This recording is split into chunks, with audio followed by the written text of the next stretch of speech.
মামি তুমি আমার মায়ের মতো, তুমি আমায় জোর করো না। আমি পারবো না।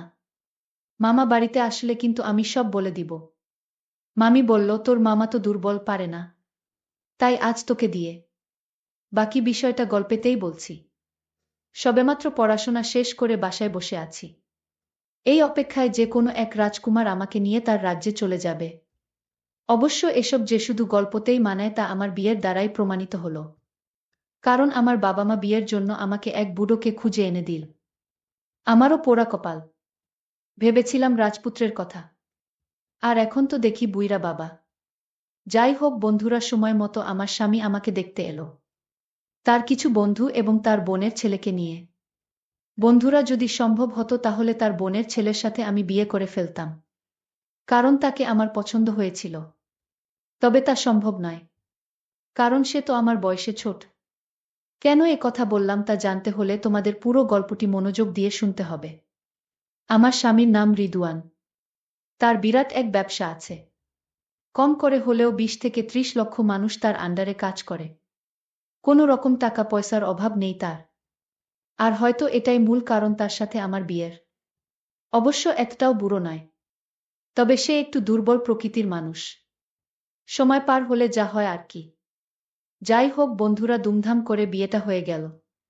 বিয়ের পর বাংলাদেশের এমন কোনো জায়গা ছিল না যে আমরা ঘুরিনি। টাকার অভাব না থাকায় এসব নিয়ে কখনো সমস্যায় পড়তে হয়নি। যাই হোক, ঘোরাঘুরি শেষ করে অবশেষে আমরা বাসায় ফিরলাম। নতুন বাসা আমায় উদ্দেশ্য করে কেনা হয়েছে, তাও আবার শহরের ভিতরে।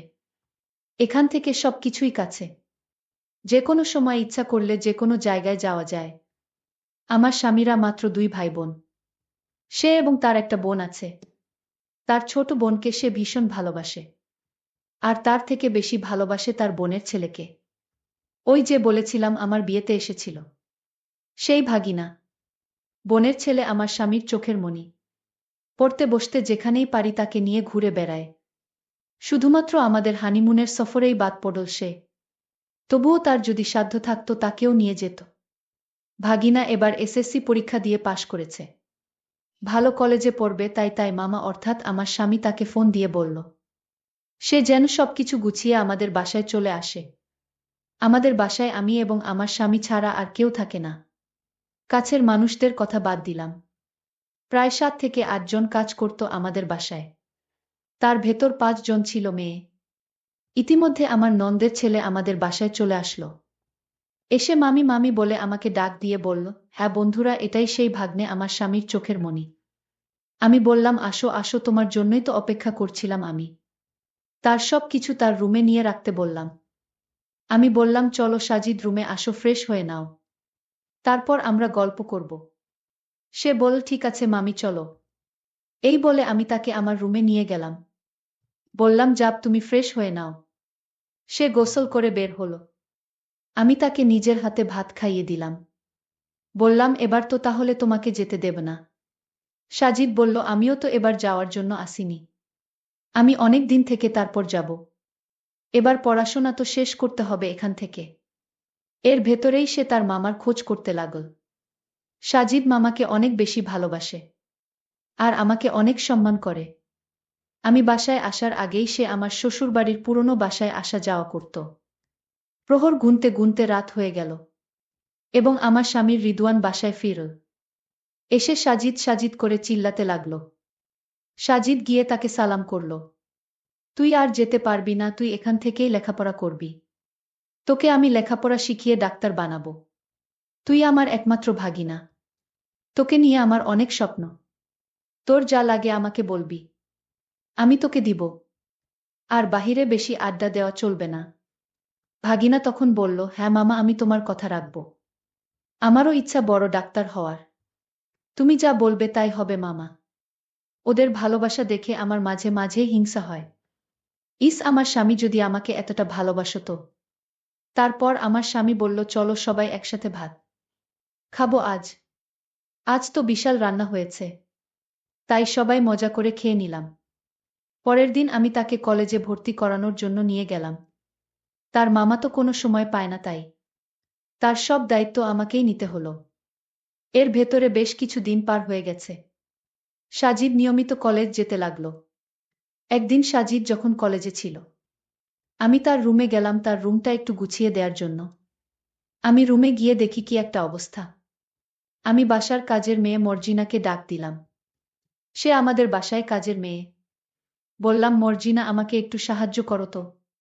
সে বল, কাকিমা বলেন কি করতে হবে। আমি বললাম, তুমি বিছানাটা পাল্টে দাও। সে প্রথমে একটু না না করছিল। পরে আমি জোর গলায় বললাম, কি হলো? বলছি বিছানাটা পাল্টে দাও। আর তুলতে যা ঘটল তা দেখার জন্য আমি কখনোই প্রস্তুত ছিলাম না। বিছানায় দেখলাম এক বান্ডিল ফুটকা, যার মূল্য বাজারে 50 টাকা। ভাগ্নের বিছানায় ফুটকা কেন? এটা দিয়ে কি করে সে? আমার তো আর বুঝতে বাকি রইল না। তারপরও আমি সাজিদের কাছ থেকে সব জানব।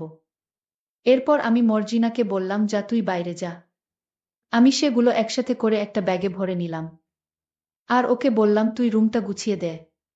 আমি রুমে শুয়ে ভাবতে লাগলাম, ব্যাপারটা ঠিক বুঝলাম না। ভাগ্নে এইসব নিয়ে কি করে? অনেক প্রশ্ন ঘুরপাক খাচ্ছিল আমার মাথায়। তাই নিজেকে একটু শান্ত করে ভাবলাম, সে একবার বাসায় আসুক, তারপর তার কাছ থেকে কিছু শুনে বিষয়টা ক্লিয়ার হব। সেই দুপুর বেলা সাজিদ বাসায় ফিরল। আমি প্রথমে তাকে কিছু বললাম না। তাকে দুপুরের খাবার খাইয়ে দিলাম। খাওয়া শেষে আমার রুমে ডাক দিলাম। সে আমার রুমে এসে বলল, মামি, কি হয়েছে? আমি বললাম, আচ্ছা সাজিদ, তুমি চেয়ারটা নিয়ে বসো, তোমার সাথে কথা আছে। সাজিদ আমার পাশে এসে বসে বলল, মামি কি বলবে? তারপর আমি তাকে সেগুলো বের করে তার সামনে ফেলে দিলাম। এগুলো দেখে তার চোখ বড় বড় হয়ে গেল। সে মনে হয় আকাশ থেকে পড়েছে। কোনো কথাই বলছে না। আমি বললাম, দেখো সাজিদ, এখন যা ঘটবে সব তোমার আর আমার ভেতরে থাকবে। তুমি এইসব নিয়ে কোনো চিন্তা করো না। যা হয়েছে সত্যি তাই বলবে। তোমার মামা এসব কিছু জানতেই পারবে না। তুমি শুধু আমাকে বলো, এইগুলো দিয়ে তুমি কি করো? সে আমার দিকে তাকিয়ে চুপ করে রইল। আমি বললাম, চিন্তা করো না, নিশ্চিন্তে বলতে পারো। তারপর সে বলল, দেখো মামি, আমার তো বয়স হয়েছে। আমার এগুলো মাঝে মাঝে দরকার হয়, তাই রেখেছি। আর এগুলো দিয়ে কি করা হয় তা তোমাকে বলা লাগবে না। মামি, তুমি আমার বিষয় নিয়ে অন্য কিছু ভেবো না। তুমি যেমনটা ভাবছো আসলে তেমন কিছু না। আমি একটু হালকা রাগ করে বললাম। সাজিদ খুব বেয়াদব হয়ে গেছে মনে হচ্ছে। না মামি, আমি বেয়াদব নই, তুমি আমাকে ভুল বুঝেছ। আমি কোনো অন্যায় কাজ করতে পারি না মামি। মামা আমাকে এই ভুল শিক্ষা আমায় দেয়নি মামি। তুমি বিশ্বাস করো। মামি বলল, তাহলে সত্যি করে বলো, ফুটকা দিয়ে কি করো তুমি? আমি মামিকে বললাম, মামি, আমি তোমার কাছে কিছু লুকাবো না। আমি একজনকে ভালোবাসি। আর সে মাঝে মাঝে আমাদের বাড়িতে আসতো। আমি অঙ্ক না পারলে সে অঙ্ক বুঝিয়ে দিত। আমি তাকে ফুটকা গিফট করতাম। মামি, যে মেয়েটির কথা বলছি সে লেখাপড়ায় অনেক ভালো। ও আমাকে খুব ভালোবাসে মামি। মামি তখন চোখ ঘুরিয়ে বলল, তাহলে দেরি কেন, তার নাম খানি একটু বলে দাও শুনি। সে কোনোভাবেই তার নাম বলল না। আমি বললাম, তুমি কি তোমার মুখ থেকে কথা বের করতে বাধ্য করাবে তোমার মামার সাথে এসব বিষয়ে কথা বলার জন্য? সে আর কিছু না ভেবে বলে দিল, মর্জিনার নাম। আরে ও কি কলেজে পড়ে? ও তো আমার বাসার কাজের মেয়ে। তুমি আমার সাথে মিথ্যা কথা বললে কেন? সাজিদ বলল, মামি, আমার ভুল হয়ে গেছে। আসলে আমি তোমাকে ভয় পেয়েছিলাম। আর তাই তোমাকে মিথ্যা কথা বলেছি। আমি আসলে কলেজে কারো সাথে প্রেম করি না। আমার কোনো ভালোবাসার মানুষ নাই। আর তাই মর্জিনাকে। আমি তো শুনে অবাক। আমি বললাম, কি হলো সাজিদ? তুমি সত্যি ওর সাথে?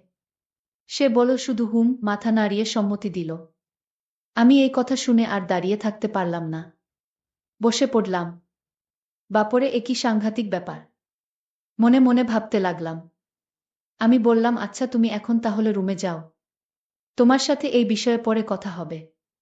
আমি চিন্তায় পড়ে গেলাম। আমি ভাবলাম, এটাই হয়তো সুযোগ আমার অনেক দিনের স্বপ্ন পূরণ করার। তার রুমে গিয়ে বললাম, এই নাও সাজিদ, তোমার বিছানায় পড়ে থাকা মহামূল্যবান জিনিস। তবে একটা শর্ত, আর কোনোদিন এগুলো দিয়ে কিছু করবে না। আমি যেদিন তোমাকে আদেশ করব ঠিক সেদিন থেকেই তুমি। সে মাথা নাড়িয়ে সম্মতি জানাল। আমি বললাম, মামি, তাহলে আমি কখন কি করব তুমি সব বলে দিও। আর এইগুলো তো আমার আর প্রয়োজন নেই। এই জিনিসগুলো ঘর থেকে ফেলে দেই মামি তাহলে। মামি বলল, না, ফেলতে হবে না। তাহলে কি করব? মামি বলল, আগামীকাল রাতে আমি সব বলবো। সাজিদ বলল, ঠিক আছে মামি। পরের দিন রাতে মামি খাওয়া দাওয়া শেষ করে মামি বলল, সাজিদ, আমার রুমে আসো, কথা আছে। আমি মামির ডাক শুনে মামির রুমে গেলাম। মামি বলল, দাঁড়িয়ে থাকতে হবে না, চেয়ারটা নিয়ে বসো। আমি মামির কথামতো চেয়ারটা নিয়ে বসলাম।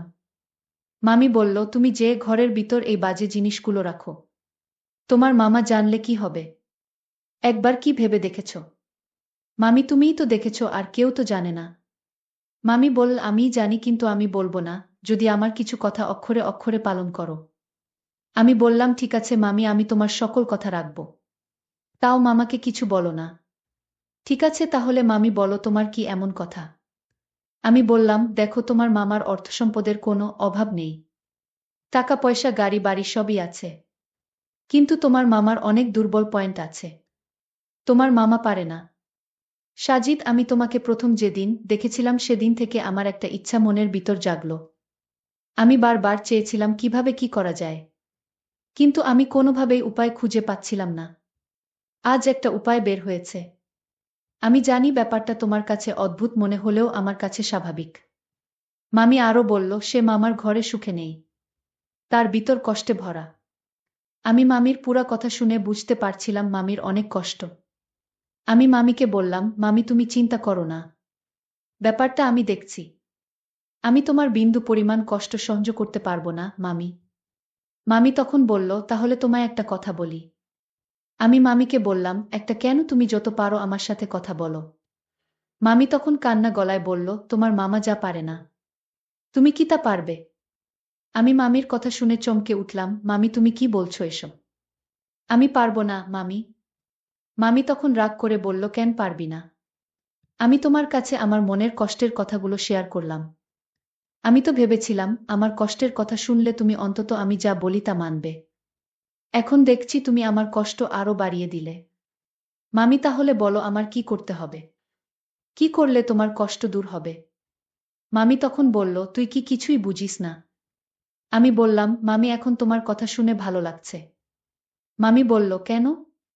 আমি এখন আবার কি বললাম?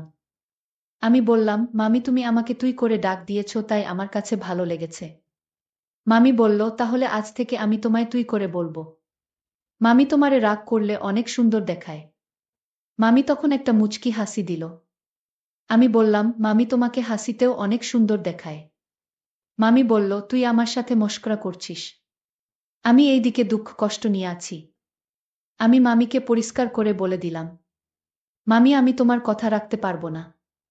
মামি তখন রাগ দেখিয়ে বলল, তাহলে তুমিও বাঁচতে পারবে না। আমি তোমার মামাকে তোমার বিষয়ে সব বলে দিব। আমি হাসতে হাসতে বললাম, মামি আমিও মামাকে সব শুনিয়ে দিব। মামি আমার কথা শুনে চমকে উঠল। এই তুই কি বলবি তোর মামার কাছে?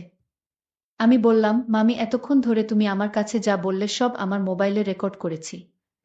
মামি আমার কথা শুনে বলল, ভালো করেছিস, যা গিয়ে তোর মামারে রেকর্ডিং শোনা। আমার কোনো সমস্যা নাই। আমি হয়তো এ বাড়ি থেকে চলে যাব। আর কি হবে আমার? আমি তখন মামিকে বললাম, তাহলে তুমি চাও তুমি যা আবদার করছিলে আমার কাছে তা মামাকে শুনাই? আমি কিন্তু মামাকে সত্যি সত্যি বলে দিব। মামি তখন কান্না করে বলল, আমার কপালে সুখ নেই। আমি মামিকে বললাম, মামি তোমার অভাব আমি বুঝি। তোমার কোনো ছেলে মেয়ে নাই তাই তো? মামি তুমি আমায় অন্যরকম দৃষ্টিতে দেখো না। মামি তুমি কি করে ভাবলে আমি এসব করব? আমি ছোটবেলা থেকে মায়ের আদর পাইনি। আমি তোমাকে মা ভেবেছি। তুমি আমার মা। আজ থেকে তুমিই আমার মা। আমি জানি তোমার কোনো সন্তান নেই। আজ থেকে আমি তোমার সন্তান। মামির চোখ দিয়ে পানি পড়ছিল। মামি বলল, এখন আমার কাছে মনে হচ্ছে এই পৃথিবীতে আমার চাইতে সুখী মানুষ আর কেউ নাই। আয় বাবা আমার কাছে আয়, আমাকে মা বলে ডাক। বন্ধুরা আজকে মতো এখানেই শেষ করলাম। যদি গল্পটি ভালো লাগে তাহলে আমার চ্যানেলটিকে সাবস্ক্রাইব করে পাশে থাকবেন। ধন্যবাদ।